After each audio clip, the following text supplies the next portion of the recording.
नमस्कार दोस्तों, स्वागत है आपका आज के मुख्य समाचार में, जिसमें सबसे पहली और बड़ी खबर में आपको बताएंगे कि राकेश टिकैत का ऐलान। होली के बाद 40 लाख ट्रैक्टर से घेरेंगे दिल्ली, किसानों को फसल काट कर तैयार रहने को कहा। दूसरी बड़ी खबर में जिक्र होगा कि परिवर्तन यात्रा के दौरान भाजपा कार्यकर्ताओं की पुलिस से झड़प, धरने पर बैठ गए कैलाश विजयवर्गीय। और तीसरी बड़ी खबर में जिक्र होगा कि मोटेरा स्टेडियम का नाम मोदी किए जाने पर बोले हार्दिक पटेल, सरदार पटेल का अपमान नहीं सहेगा हिंदुस्तान। जी हां दोस्तों, बड़ा झटका भारतीय जनता पार्टी को लग सकता है। हर एक खबर की गहराई में आपको ले जाएंगे, लेकिन उससे पहले अगर आप भी देश के किसानों के साथ खड़े हैं तो आप अभी इस वीडियो को लाइक कीजिए और इस लाल बटन को दबा के चैनल को फ्री में सब्सक्राइब करके घंटी बजाकर कमेंट में लिखिए जय हिंद। दोस्तों, रुक करते हैं तमाम बड़ी खबरों की तरफ। राकेश टिकैत का ऐलान। होली बाद 40 लाख ट्रैक्टरों से घेरेगी दिल्ली, किसानों को फसल काटकर तैयार रहने को कहा। जी हां दोस्तों, इस बार दिल्ली के वोट क्लब पर खेती होगी। देश भर में 40 लाख ट्रैक्टर वहां जाएंगे। होली का सीजन आने वाला है, अपनी फसल काटकर सभी तैयार रहे। संयुक्त किसान मोर्चा एक फोन पर दिल्ली पहुंचे। किसान नेता राकेश टिकैत के मिनी जाटलैंड कहे जाने वाले किरावली में बुधवार को ऐसे तर्क तेवर दिखे। ये टिकैत की यहाँ पहली महापंचायत थी। इस दौरान टिकैत केंद्र सरकार पर ही हमलावर रहे। उन्होंने कहा कि ये आंदोलन अपनी जमीन बचाने का है, खेत बचाने का है। ये बड़ी कंपनियां हैं, इन्हें अपने खेत या देश से प्यार नहीं होता। मौका मिलते ही इन्हें क्षेत्र और देश बदलने में देर नहीं लगती। किसान की पगड़ी पर हाथ डालने वाली सरकार को परिणाम भुगतना होगा। अब कोई जात धर्म नहीं, केवल किसान बिरादरी है। किसान धर्म 2021 ही पहचान होगा। दिल्ली आए तो अपने खेत की मिट्टी लेकर आए। इस बार उसी से होली होगी। कानूनों की वापसी तक ये संघर्ष चलेगा। पुलिस वालों को जोड़ने की कोशिश। संबोधन के दौरान भीड़ के पीछे खड़े पुलिस बल की ओर इशारा करते हुए टिकैत ने कहा कि ये भी किसानों के बेटे हैं। इन्हीं पुलिस वालों के लिए 1.5 दशक पहले आंदोलन किया था। इनके मकान इतने छोटे होते हैं कि अपने परिवार और रिश्तेदारों तक को नहीं बुला पाते। इनके मकान का साइज बढ़ाने के लिए सरकार से कहा तो उसने कुछ नहीं किया। अब इसके लिए फिर आंदोलन किया जाएगा। निजीकरण व महंगाई पर हमला। टिकैत ने कहा कि सब बेचा जा रहा है। BSNL खत्म होने के कगार पर है। यही नहीं, जिन रेल कर्मियों के दम पर रेलवे चलाई जा रही हैं, अगले साल तक उनमें से 4.5 लाख कर्मचारियों को बाहर निकालने की तैयारी है। ये बड़े लुटेरे हैं, इनसे देश को बचाना होगा। कहा कि महंगाई कहाँ जा रही है, सिलेंडर, डीजल, पेट्रोल के दाम कहाँ जा रहे हैं। अगर इनके दाम बढ़ेंगे तो गांव के आदमी का किराया बढ़ेगा, माल भाड़ा भी बढ़ेगा। किसान कहाँ जाएगा। जाट राजाओं और आलू बेल्ट से जुड़ा किसान नेता राकेश टिकैत ने सभा के दौरान बार बार जाट राजाओं नेताओं का शौर्य याद दिलाया। उन्होंने कहा कि ये वीर गोकुला का क्षेत्र है, महाराजा सूरजमल का क्षेत्र है, चौधरी चरण सिंह का क्षेत्र है। अब इस क्षेत्र के किसानों को लंबी लड़ाई लड़नी है। ब्रज की आलू बेल्ट का ध्यान दिलाते हुए कहा कि ये आलू का क्षेत्र है। इनके आलू को व्यापारी बेचेंगे तो 40 लाख रुपए किलो बिकेगा और किसान बेचेगा तो 8 रुपए किलो ही बिकेगा। इन कानूनों से साप्ताहिक बाजार बंद हो जाएंगे। हमारी मांग है कि MSP पर कानून बने। हम अधिकतम मूल्य की भी लड़ाई लड़ेंगे। रुख करते हैं अगली खबर की तरफ। परिवर्तन यात्रा के दौरान भाजपा कार्यकर्ताओं की पुलिस से झड़प, धरने पर बैठे कैलाश विजयवर्गीय। जी हां दोस्तों, बंगाल की राजनीति में हर रोज कुछ न कुछ घट रहा है। बुधवार के दिन भाजपा कार्यकर्ता एक रैली निकाल रहे थे। पुलिस ने इसके लिए कुछ बैरिकेडिंग लगा रखी थी, लेकिन भाजपा कार्यकर्ताओं ने वे बैरिकेडिंग ही तोड़ दी। इसके बाद पुलिस और भाजपा कार्यकर्ताओं में विवाद की स्थिति बन गई है। सूचना मिल रही है कि भाजपा कार्यकर्ता पुलिस से भिड़ गए हैं। घटना उत्तर 24 परगना के कापा मोड़ की है, जहां से भाजपा कार्यकर्ता परिवर्तन रैली निकाल रहे थे। तभी पुलिस ने इन्हें रोकने की कोशिश की। पुलिस ने इस बाबत कुछ बैरिकेडिंग लगाई हुई थी, लेकिन भाजपा कार्यकर्ताओं ने वे बैरिकेडिंग ही तोड़ डाली। आपको बता दें कि ये परिवर्तन यात्रा गुरुवार के दिन बैरकपुर में खत्म होनी है, जहां भाजपा के राष्ट्रीय अध्यक्ष JP नड्डा इसे संबोधित करने वाले हैं। पुलिस और भाजपा कार्यकर्ताओं के बीच के इस गतिरोध की सूचना मिलते ही भाजपा नेता कैलाश विजयवर्गीय भी घटनास्थल पर पहुंच चुके हैं, जहां उन्होंने भाजपा कार्यकर्ताओं के साथ पुलिस के खिलाफ धरना देना शुरू कर दिया है। बंगाल में जल्दी ही चुनाव होने वाले हैं, जिसे लेकर बंगाल की सत्ताधारी पार्टी तृणमूल कांग्रेस और भाजपा में आमने सामने का टकराव बना हुआ है। इससे पहले भाजपा और तृणमूल कांग्रेस के कार्यकर्ता भी आपस में कई बार भिड़ चुके हैं। बंगाल में सबसे ताजा मामला ममता बनर्जी के भतीजे अभिषेक बनर्जी की पत्नी और साले को CBI द्वारा नोटिस दिए जाने का चल रहा है। CBI ने इन दोनों को अवैध कोयला खनन मामले में पूछताछ के लिए बुलाया हुआ है। ममता सरकार ने CBI के इस कदम के खिलाफ सुप्रीम कोर्ट में भी हलफनामा दाखिल किया है, जिसमें बंगाल सरकार ने कहा है कि CBI को इस मामले में जांच का अधिकार नहीं है। सरकार ने इस मामले की जांच की अनुमति पहले ही वापस ले ली है, इसीलिए CBI द्वारा की जा रही एक तरफा कार्रवाई असंवैधानिक है। रुख करते हैं अगली खबर की तरफ। मोटेरा स्टेडियम का नाम मोदी किए जाने पर बोले हार्दिक पटेल, सरदार पटेल का अपमान नहीं सहेगा हिंदुस्तान। जी हां दोस्तों, गुजरात के सबसे बड़े शहर अहमदाबाद में दुनिया के सबसे बड़े क्रिकेट स्टेडियम का उद्घाटन हुआ है। यह स्टेडियम केंद्रीय गृह मंत्री अमित शाह के संसदीय क्षेत्र में मौजूद है। इसे सरदार पटेल स्टेडियम नाम दिया गया था, मगर आज से इसे नरेंद्र मोदी स्टेडियम कहा जाएगा। ऐसा इसलिए क्योंकि नाम बदल दिया गया है। हालांकि सरदार पटेल स्पोर्ट्स एनक्लेव का नाम नहीं बदला जाएगा। अब नए स्पोर्ट्स कॉम्प्लेक्स का नाम सरदार पटेल के नाम पर ही होगा। स्टेडियम का नाम मोदी के नाम पर रखे जाने पर भाजपा विरोधियों ने सरकार को आड़े हाथों लेना शुरू कर दिया है। गुजरात में कांग्रेस के युवा नेता हार्दिक पटेल ने इसे लेकर मोदी सरकार पर करारा हमला बोला। पटेल ने ट्वीट कर कहा, भारत रत्न लौह पुरुष सरदार पटेल ने आरएसएस पर प्रतिबंध लगाया था और उसी कारण आरएसएस के चेले सरदार पटेल के नाम मिटाने का हर संभव प्रयास कर रहे हैं। बाहर से मित्रता पर भीतर से बैर, यह व्यवहार भाजपा का सरदार पटेल से है। एक बात याद रखिएगा कि सरदार पटेल का अपमान नहीं सहेगा हिंदुस्तान। यानी हार्दिक का कहना है कि भाजपा सरकार ने सरदार पटेल का अपमान किया है। वहीं मोटेरा स्टेडियम का आधिकारिक नाम सरदार पटेल स्टेडियम से नरेंद्र मोदी स्टेडियम किए जाने पर गृह मंत्री अमित शाह ने कहा कि अच्छा हुआ। शाह ने कहा कि अहमदाबाद अब स्पोर्ट्स सिटी के रूप में अपनी पहचान बनाएगा। मोदी जी जब गुजरात के सीएम थे तब से उनका यह सपना था। गृह मंत्री अमित शाह बोले, मोटेरा स्टेडियम के नजदीक 251 करोड़ रुपए की लागत से दुनिया का सबसे बड़ा स्पोर्ट्स कॉम्प्लेक्स भी बनेगा। इसका नाम सरदार वल्लभ भाई पटेल स्पोर्ट्स कॉम्प्लेक्स होगा। उन्होंने कहा, मोदी जी ने पटेल के नाम पर दुनिया की सबसे ऊंची मूर्ति भी बनवाई, अब बड़ा स्पोर्ट्स कॉम्प्लेक्स भी होगा। रुक करते हैं अगली खबर की तरफ। केरल के कोल्लम में राहुल गांधी ने मछुआरों से किया वादा, बोले आपके लिए एक अलग से मंत्रालय रखूंगा। जी हां दोस्तों, कांग्रेस के पूर्व अध्यक्ष राहुल गांधी इन दिनों केरल के दौरे पर हैं। आपको बता दें कि अप्रैल मई में केरल में विधानसभा चुनाव होने हैं। चुनावों के मद्देनजर ही राहुल गांधी बुधवार कोल्लम पहुंचे, जहां उन्होंने मछुआरों से मुलाकात की। इस दौरान राहुल गांधी मछुआरों के साथ मछली पकड़ते हुए भी नजर आए। इस दौरान राहुल ने मछुआरों के साथ नाव में सफर भी किया। मछुआरों के लिए केरल में रखूंगा मंत्रालय, राहुल गांधी। इस दौरान राहुल गांधी ने कोल्लम में मछुआरों को संबोधित भी किया। कांग्रेस नेता ने इस दौरान कहा कि जिस तरह किसान जमीन पर खेती करता है, उसी तरह आप भी समुद्र में खेती ही करते हैं। किसानों के पास तो दिल्ली में एक मंत्रालय है, लेकिन आपके पास नहीं है। राहुल गांधी ने कहा कि अगर केरल में हमारी सरकार बनती है तो हम मछुआरों के लिए अलग से एक मंत्रालय रखेंगे, ताकि आपके मुद्दों का बचाव और संरक्षण हो सके। राहुल के बयान पर गिरिराज सिंह ने साधा था निशाना। आपको बता दें कि केरल से पहले राहुल गांधी पुडुचेरी के दौरे पर थे। वहाँ भी उन्होंने मछुआरों से बात करते वक्त यही वादा किया था। उनके बयान को लेकर केंद्रीय मंत्री गिरिराज सिंह प्रतिक्रिया भी आई थी। उन्होंने कहा था कि शायद राहुल गांधी को मालूम नहीं है, 2019 के बाद से ही केंद्र में मत्स्य पालन से जुड़ा मंत्रालय है, जिसके मंत्री गिरिराज सिंह हैं। रुक करते हैं अगली खबर की तरफ। सीएम ममता बनर्जी बोली, चुनाव में बीजेपी एक भी गोल नहीं कर पाएंगी, मैं गोलकीपुर बनूंगी। जी हां दोस्तों, पश्चिम बंगाल में आगामी विधानसभा चुनाव को लेकर भाजपा और टीएमसी के बीच तीखी जुबानी जंग जारी है। प्रधानमंत्री नरेंद्र मोदी की हुगली जिले के शाहगंज में सार्वजनिक सभा के 2 दिन बाद पश्चिम बंगाल की मुख्यमंत्री ममता बनर्जी ने बुधवार को भारतीय जनता पार्टी पर चौतरफा हमला करते हुए कहा कि भाजपा आगामी राज्य विधानसभा चुनाव में एक भी गोल नहीं कर पाएगी। पश्चिम बंगाल में इस साल अप्रैल मई में हाई वोल्टेज चुनाव होने की उम्मीद है। ममता बनर्जी ने कहा कि बीजेपी बंगाल में एक भी गोल नहीं कर पाएगी, मैं विधानसभा चुनाव में गोलकीपुर बनूंगी। उन्होंने इस दौरान तृणमूल के चुनाव स्लोगन खेला होबे को भी दोहराया। उन्होंने कहा कि गुजरात बंगाल पर शासन नहीं करेगा, बंगाल पर शासन करेगा, मोदी बंगाल पर शासन नहीं करेगा, कोई भी गुंडा बंगाल पर शासन नहीं करेगा। मुख्यमंत्री ममता बनर्जी ने आगे कहा कि ट्रंप से भी खराब दुर्भाग्य पीएम मोदी और भाजपा के इंतजार कर रहा है। मुख्यमंत्री ने कहा कि वे ट्रंप को अमेरिकी राष्ट्रपति चुनाव जीतने में मदद करने के लिए गए थे। ट्रंप के भाग्य का फैसला हो गया है, उनकी किस्मत का फैसला बहुत जल्द होगा।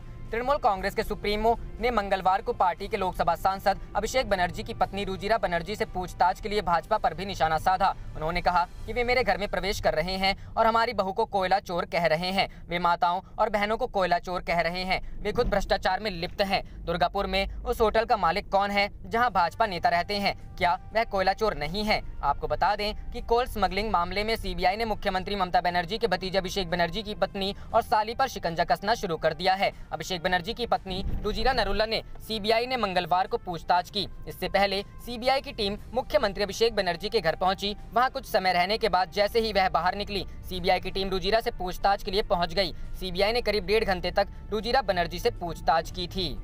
रुख करते हैं अगली खबर की तरफ। ड्रग केस में एक और बीजेपी नेता गिरफ्तार, समन भेजे जाने पर आने से कर दिया इनकार। जी हां दोस्तों, पश्चिम बंगाल पुलिस ने भाजपा नेता राकेश सिंह को मादक पदार्थ जब्ती मामले में संलिप्तता के आरोप में पूर्व बर्धमान जिले से मंगलवार रात को गिरफ्तार कर लिया। पुलिस के एक वरिष्ठ अधिकारी ने बताया कि शहर के बंदरगाह क्षेत्र में भाजपा के राज्य समिति के सदस्य के घर में प्रवेश करने से रोकने के आरोप में कोलकाता पुलिस के मादक पदार्थ खंड द्वारा उनके 2 बेटों को भी गिरफ्तार किया गया है। भारतीय जनता युवा मोर्चा की राज्य सचिव पामेला गोस्वामी को उनके दोस्त और निजी सुरक्षा गार्ड के साथ 19 फरवरी को दक्षिण कोलकाता के न्यू अलीपुर इलाके से गिरफ्तार किया गया था। उनकी कार से 90 ग्राम कोकीन मिली थी। गोस्वामी ने आरोप लगाया था कि यह सिंह की साजिश है। कोलकाता पुलिस ने सिंह को एक नोटिस दिया जिसमें उनसे मामले के संबंध में कोलकाता पुलिस मुख्यालय में जांचकर्ताओं के सामने उपस्थित होने को कहा गया था। पुलिस द्वारा धारा 160 सीआरपीसी के तहत उन्हें समन भेजा गया था। इस पर बीजेपी नेता ने कहा था कि वह किसी काम से दिल्ली जा रहे हैं और 26 फरवरी को पुलिस के सामने पेश होंगे। अधिकारी ने कहा कि भाजपा नेता को कोलकाता लाया जा रहा है। उनके 2 बेटों को भी पुलिस ने गिरफ्तार किया है।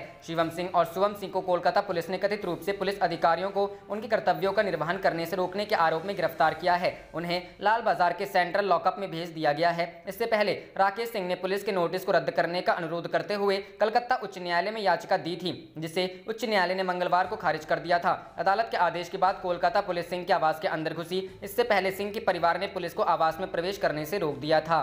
रुख करते हैं अगली खबर की तरफ। राकेश टिकैत का ऐलान, कृषि कानूनों को रद्द करे सरकार, वरना अब 40 लाख ट्रैक्टरों के साथ संसद तक करेंगे मार्च। जी हां दोस्तों, भारतीय किसान यूनियन के नेता राकेश टिकैत ने मंगलवार को केंद्र सरकार को धमकी जारी करते हुए कहा कि अगर 3 कानूनों को रद्द नहीं किया जाता है तो किसान 40 लाख ट्रैक्टरों के साथ संसद में मार्च करेंगे। राजस्थान के सीकर में एक किसान रैली में बोलते हुए टिकैत ने कहा, हमारा अगला आह्वान संसद के लिए मार्च होगा। हम उन्हें मार्च करने से पहले बताएंगे। अगर खेत कानून वापस नहीं लिए गए तो इस बार सिर्फ 4 लाख ट्रैक्टर नहीं होंगे बल्कि 40 लाख ट्रैक्टर वहां जाएंगे। टिकैत ने यह भी मांग की कि किसानों के लिए न्यूनतम समर्थन मूल्य सुनिश्चित करते हुए एक नया कानून बनाया जाए। आंदोलन को पश्चिम बंगाल तक ले जाएंगे। वहीं अभी हाल ही में 18 फरवरी को हरियाणा के खड़गपुनिया में एक महापंचायत में टिकैत ने कहा था कि नए कृषि कानूनों के खिलाफ केंद्र सरकार अगर उनकी मांगों को पूरा नहीं करती है तो प्रदर्शनकारी किसान आंदोलन को पश्चिम बंगाल तक ले जाएंगे। उन्होंने अगले दिन फिर से दोहराया और कहा, पश्चिम बंगाल के लिए एक ट्रैक्टर रैली निकालने पर बातचीत चल रही है। 26 जनवरी को केंद्र के 3 नए कृषि कानूनों के विरोध में आयोजित किसान ट्रैक्टर रैली के दौरान किसानों ने दिल्ली में प्रवेश करने के लिए बैरिकेड्स तोड़ दिए और राष्ट्रीय राजधानी के कई हिस्सों में बर्बरता की गई थी। इसमें बड़ी संख्या में पुलिसकर्मी घायल हुए थे। इन कृषि कानूनों का विरोध हो रहा। प्रदर्शनकारियों द्वारा की गई बर्बरता के कृत्यों में कई सार्वजनिक और निजी संपत्तियों को नुकसान पहुंचाया गया। दिल्ली पुलिस ने आईटीओ में इस घटना को उल्लेख करते हुए कुल 22 एफआईआर दर्ज की हैं। इस दौरान एक किसान की भी ट्रैक्टर पलटने से मौत हो गई। किसान 3 नए अधिनियमित खेत कानूनों के खिलाफ 26 नवंबर से राष्ट्रीय राजधानी की विभिन्न सीमाओं पर विरोध प्रदर्शन कर रहे हैं। किसान उपज व्यापार एवं वाणिज्य विधेयक 2020, किसानों का मूल्य आश्वासन अनुबंध एवं कृषि सेवाएं विधेयक 2020 और आवश्यक वस्तु विधेयक 2020 का विरोध हो रहा है। रुख करते हैं अगली खबर की तरफ। जयंत चौधरी बोले, किसान एकता जिंदाबाद के नारे लगाने पर मारपीट होगी तो परिणाम अच्छे नहीं होंगे। जी हां दोस्तों, बीते दिन केंद्रीय मंत्री संजीव बालियान के काफिले और किसानों के बीच झड़प का मामला सामने आया था। इस मसले को लेकर किसान आंदोलन और जाट राजनीति पर बात होने लगी है। इसी को लेकर आज तक ने राष्ट्रीय लोकदल के नेता जयंत चौधरी से बात की है। उन्होंने आज तक से कहा, नेताओं का विरोध नहीं है, किसान समझ गए हैं कि यह कानून उनके लिए नहीं बनाया गया है, कुछ खास लोगों को लाभ पहुंचाने के लिए कानून बनाए गए हैं। किसान डटकर विरोध कर रहे हैं। 3 महीने से सड़कों पर बैठे हैं, वह तकलीफ में हैं, आहत हैं। जिस तरीके से उनकी सड़क पर उनकी पिटाई की गई, उन्हें खालिस्तानी आतंकवादी कहा गया, तो ये सब किसान देख रहा है, वह गुस्से में है। जयंत चौधरी ने आगे कहा, आप किसी के बीच जा रहे हैं, इसका कोई विरोध नहीं है, लेकिन अगर वहां कोई किसान एकता जिंदाबाद के नारे लगा रहा है तो आप उसके साथ मारपीट करेंगे तो परिणाम अच्छे नहीं होंगे। केंद्रीय मंत्री संजीव बालियान ने आरोप लगाया है कि उन पर लालूत कार्यकर्ताओं ने हमला किया है। इस पर जवाब देते हुए जयंत चौधरी ने कहा, भाई हमारा तो एक विधायक था, वो भी बीजेपी में भाग गया। हम इतने ताकतवर हैं क्या कि हम गांव-गांव में उनका विरोध करेंगे? संजीव बालियान 2 बार जीते हैं, पब्लिक ने इतना ताकत दिया है, अभी भी उनको मस्जिदों से डर क्यों लग रहा है? मस्जिदों में अजान हो रही है तो वो ऐसी बातें क्यों कर रहे हैं? हिंदू मुसलमान में बांटकर जो आप राजनीति करते हैं, इस बार पूरी तरीके से नाकाम रहेगी। जयंत चौधरी ने आगे कहा, नेता अगर उल्टा समाज को समझाने की कोशिश करेंगे तो समाज नहीं मानेगा। किसान की एक ही बात है कि कानून वापस लो, अपनी पार्टी को मनाओ। आप विधायक, सांसद, मंत्री जो भी हो, आप जनता को मनाने की कोशिश मत करो। आप अपनी पार्टी और अपनी सरकार को समझाओ। मैं तो अपने पंचायत में भाजपा नेताओं को न्योता दे रहा हूं कि वे आएं और हमारी बात सुने।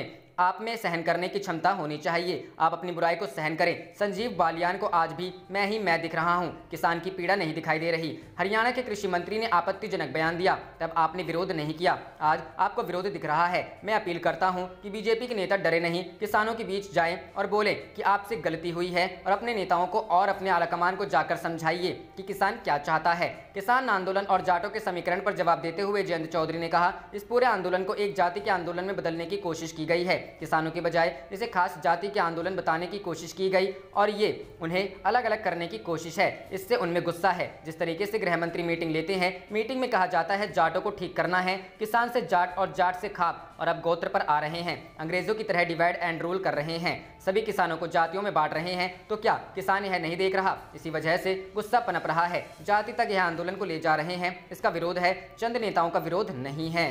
रुक करते हैं अगली खबर की तरफ। अखिलेश यादव बोले, देश में अब बोलने की आजादी नहीं, लोगों को डरा और दबा रही है भाजपा। जी हां दोस्तों, समाजवादी पार्टी अध्यक्ष अखिलेश यादव ने बुधवार को भाजपा पर अभिव्यक्ति की आजादी का गला घोटने और लोगों को डराकर राजनीति करने का आरोप लगाया। विवादास्पद वेब सीरीज तांडव में हिंदू देवी देवताओं के कथित आपत्तिजनक चित्रण के मामले में Amazon prime videos India originals की प्रमुख अपर्णा पुरोहित के लखनऊ की हजरतगंज कोतवाली में अपना बयान दर्ज कराए जाने के बाद अखिलेश ने बुधवार को ट्वीट किया। उन्होंने कहा कि आज जिस प्रकार भाजपा सरकार अभिव्यक्ति की आजादी का गला घोंट रही है, इससे दिखता है कि लोगों को डराकर राजनीति करने वाली भाजपा खुद डरी हुई है। उन्होंने अपर्णा पुरोहित की एक तस्वीर भी टैग करते हुए ट्वीट में कहा कि चाहे एक ट्वीट पर गिरफ्तारी की बात हो या फिर मनोरंजन के नाम पर बनी कोई वेब सीरीज, महिलाओं को कमजोर समझकर भाजपा उन पर मुकदमे ठोक रही है। रुक करते हैं अगली खबर की तरफ। कोरोना की नई लहर को लेकर दिल्ली सरकार अलर्ट, एंट्री के लिए नेगेटिव रिपोर्ट किया अनिवार्य। जी हां दोस्तों, देश के 5 राज्यों में कोरोना संक्रमण के बढ़ते मामलों को देखते हुए कई राज्य सरकारों ने कड़े कदम उठाने शुरू कर दिए हैं। दिल्ली आपदा प्रबंधन विभाग ने भी मध्य प्रदेश, महाराष्ट्र, केरल, छत्तीसगढ़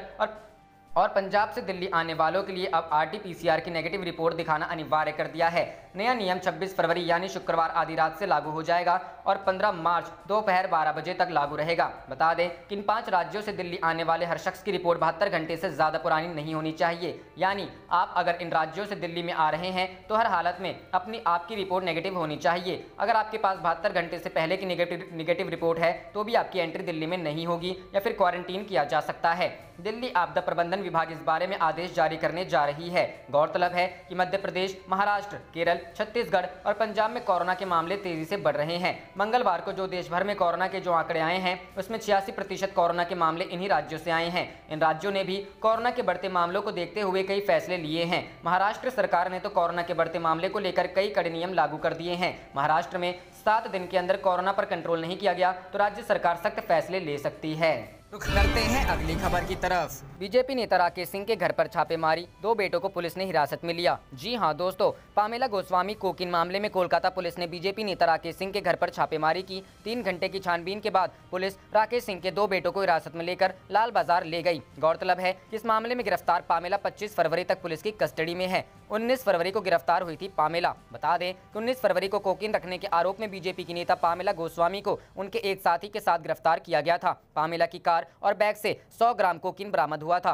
गिरफ्तारी के बाद कोर्ट ले जाने के दौरान पामेला ने बीजेपी नेता राकेश सिंह पर साजिश रचने का आरोप लगाया था। पामेला ने कहा था कि CID को इस पूरे मामले की जांच करनी चाहिए और राकेश सिंह को गिरफ्तार किया जाना चाहिए क्योंकि इस सबके पीछे उन्हीं का हाथ है। वहीं पामेला के इन आरोपों को बीजेपी नेता राकेश सिंह ने सिरे से खारिज कर दिया था। राकेश सिंह ने कहा था कि वो हर तरह की जांच के लिए तैयार हैं। उन्होंने कहा था, ड्रग्स छोड़े, मैं तो चाय तक नहीं पीता हूं, मैं हर तरह की जांच के लिए तैयार हूं। इस मामले में जांच का दायरा बढ़ाते हुए कोलकाता पुलिस ने 21 फरवरी को पामेला गोस्वामी के ब्यूटी पार्लर पर भी छापेमारी की थी। सूत्रों के मुताबिक पुलिस इस बात का पता लगाना चाहती है कि कहीं इस कोकीन कांड के पीछे कोई नेटवर्क तो काम नहीं कर रहा है।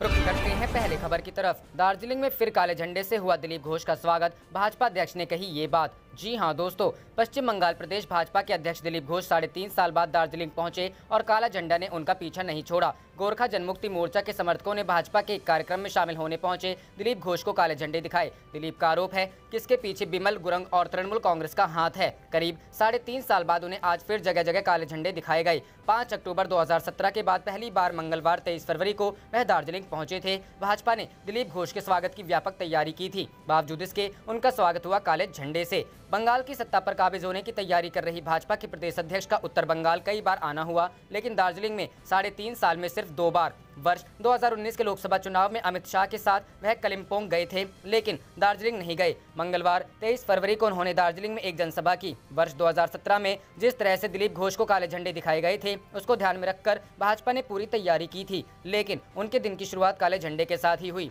दार्जिलिंग जाते समय हर चौक चौराहे पर उन्हें काला झंडा दिखाया गया। यहाँ बताना प्रासंगिक होगा कि वर्ष 2017 में दिलीप घोष 2 दिन की यात्रा पर दार्जिलिंग गए थे। 4 अक्टूबर को पहले दिन से ही लोगों ने उन्हें काले झंडे दिखाने शुरू कर दिए। 5 अक्टूबर को उन पर हमला भी हुआ। दार्जिलिंग जिला में गोरखा दुख निवारणी समिति के हॉल के सामने दिलीप घोष के सभा स्थल पर पहला हमला हुआ। दिलीप से माइक छीन लिया गया। जैसे ही उनसे माइक छीना गया, वह सदर थाना में शिकायत दर्ज कराने के लिए निकले, लेकिन रास्ते में उनसे धक्का मुक्की की गई। रुख करते हैं अगली खबर की तरफ। केरल में कृषि कानूनों पर बरसे राहुल गांधी, कहा भाजपा सरकार का मकसद किसानों के बाजार को खत्म करना। जी हां दोस्तों, कांग्रेस नेता राहुल गांधी ने मंगलवार को 3 कृषि कानूनों को लेकर केंद्र पर निशाना साधा और कहा कि भाजपा सरकार का उद्देश्य किसानों के बाजार को नष्ट करना है, उन्हें उनकी उपज का सही मूल्य दिलाना नहीं। आप देख रहे थे आपका अपना चैनल जय हिंद जय भारत।